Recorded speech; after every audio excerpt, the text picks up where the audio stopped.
Pernah tak anda pelik, kenapa orang yang simpan emas, kekayaan dia makin bertambah dari bulan ke bulan? Ada 3 sebab utama kenapa simpanan emas ni memang power kalau kita boleh buat konsisten. Yang pertama, harga emas makin lama makin mahal.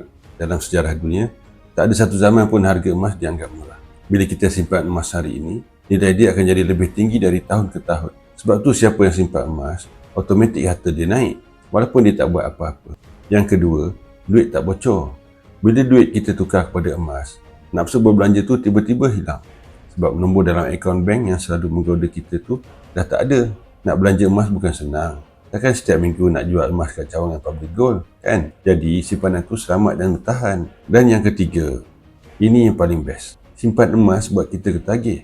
Naluri manusia memang suka kumpul emas. Lagi-lagi bila tengok kepingan emas yang cantik tu, rasa nak tambah lagi dan lagi. Dari 1 gram jadi 5 gram.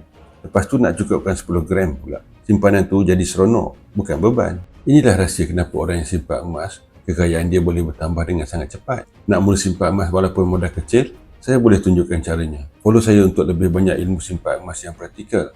Jangan tunggu nanti, mula sekarang. Isi beg biru di bawah dan saya akan bantu anda sebaiknya.